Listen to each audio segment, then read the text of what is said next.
We wake up in the morning, you get dressed, you put on your shoes, you head out into the world. You plan on coming back, getting undressed, going to bed, waking up, doing it again. And that anticipation, that rhythm helps give us a structure to how we organize ourselves and our lives, and it gives a measure of predictability. Living in New York City, as I do, it's almost as if with so many people doing so many things at the same time in such close quarters, it's almost like life is dealing you extra hands out of that deck. You're never, there's just juxtapositions are possible that aren't, you don't think they're going to happen. And you never think you're going to be the guy who's walking down the street, and because you choose to go down one side or the other, the rest of your life is changed forever. And one night I'm riding the uptown local train. I get on. I tend to be a little bit vigilant when I get on the subway. I'm not one of the people zoning out with headphones or a book. And I get on the car and I look and I noticed this couple, college-age, student-looking kids, a guy and a girl, and they're sitting next to each other, and she's got her leg draped over his knee, and they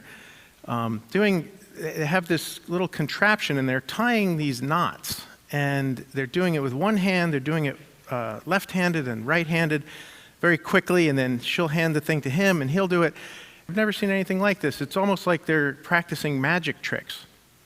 And at the next stop, a guy gets on the car, and he has this sort of visiting professor look to him.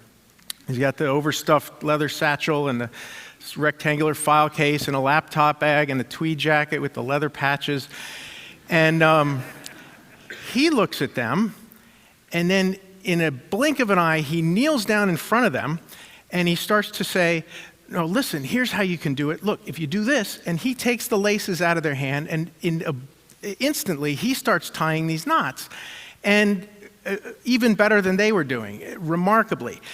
And it turns out they are medical students on their way to a lecture about the latest suturing techniques, and he's the guy giving the lecture. So he starts to tell them, and he's like, "No, this is very important here. You know, when you're kneading these knots, it's going to be, everything's going to be happening at the same time. It's going to be, you're going to have all this information coming at you. There's going to be organs getting in the way. It's going to be slippery. And it's just very important that you be able to do these beyond second nature. Each hand, left hand, right hand, you have to be able to do them without seeing your fingers." And at that moment, when I heard that, I just got catapulted out of the subway car into a night when I had been getting a ride in an ambulance from the sidewalk where I had been stabbed to the trauma room of St. Vincent's Hospital in Manhattan. And what had happened was a gang had come in from Brooklyn as part of an initiation for 3 of the members. They had to kill somebody. And I happened to be the guy walking down Bleecker Street that night. And they jumped on me without a word. One of the very lucky things, when I was at Notre Dame, I was on the boxing team. So I put my hands up right away, instinctively. The guy on the right had a knife with a 10-inch blade, and he went in under my elbow, and it went up and cut my inferior vena cava. If you know anything about anatomy, that's not a good thing to get cut, and everything, of course, on the way up. And then I still had my hands up. He pulled it out and went for my neck and sunk it in up to the hilt in my neck. And I got one straight right punch and knocked the middle guy out. The other guy was still working on me, collapsing my other lung. And I managed by hitting that guy to get a minute, I ran down the street and collapsed. And the ambulance guys intubated me on the sidewalk and let the trauma room know I had an incoming. And one of the side effects of having major massive blood loss is you get tunnel vision. So I remember being on the stretcher and having little nickel-sized cone of vision, and I was moving my head around, and we got to St. Vincent's, and we're racing down this hallway, and I see the lights going, and it's a peculiar effect of memories like that. They don't really go to the usual place the memories go. They kind of have this vault where they're stored in high def, and George Lucas did all the sound effects. So sometimes it's remembering them. It's like it's not like any other kind of memories.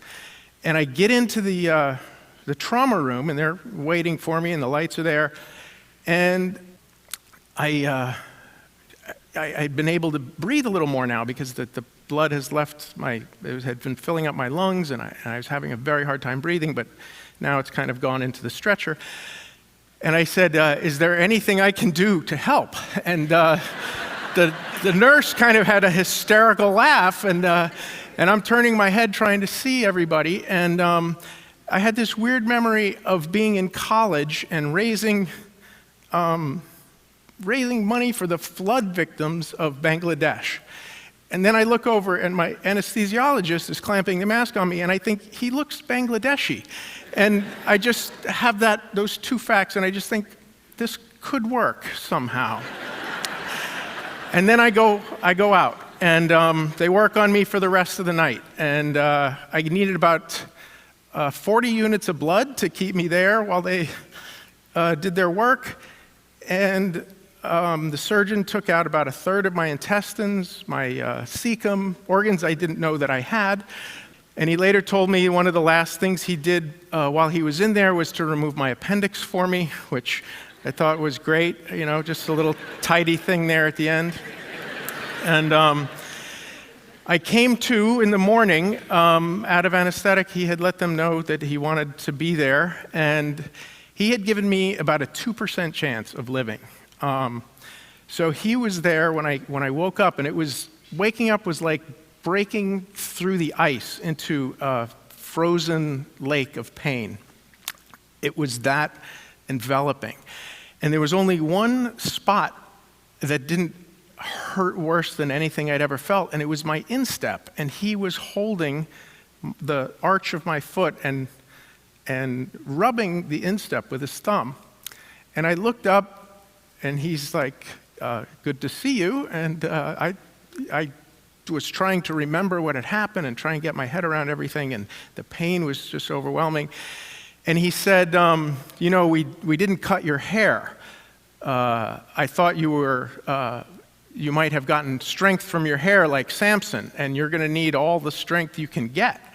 And in those days, I had my hair was down to my waist. I drove a motorcycle. I was unmarried. I owned a bar. So those were different times. But I had 3 days of life support. And everybody was expecting, due to just the massive amount of what they had to do, that I wasn't going to make it. So it was 3 days of everybody was either waiting for me to die or poop.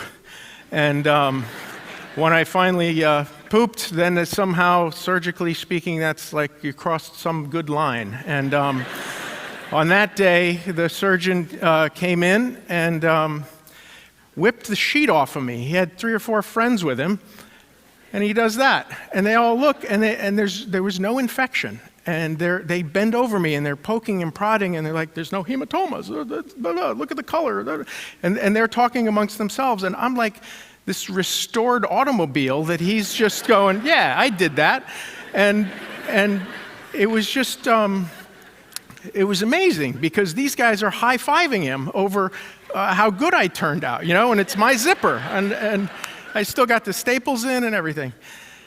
And later on, when I got out, and the flashbacks and the nightmares were giving me a hard time, I went back to him, and I was sort of asking him, what am I going to do? And I think kind of as a surgeon, he basically said, kid, I saved your life. Like, now you can do whatever you want. Like, you got to get on with that. It's like, I gave you a new car and you're complaining about not finding parking. Like, just go out and do your best, but you're alive. That's what it's about. And then I hear bing bong and the subway doors are closing and my stop is next, and I look at these kids and I think to myself, I want to lift my shirt up and show them. And then I think, no, this is a New York City subway. That's going to lead to other things. And so I just think they got their lecture to go to. I step off. I'm standing on the platform. And I feel my index finger in the first scar that I ever got from my umbilical cord. And then around that is traced the last scar that I got from my surgeon.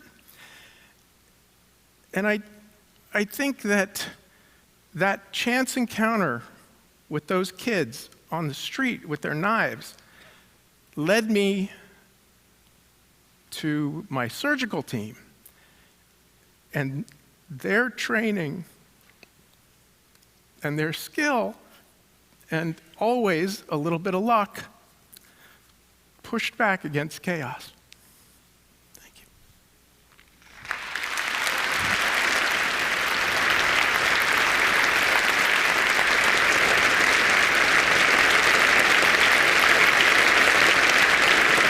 Thank you. Very lucky to be here. Thank you.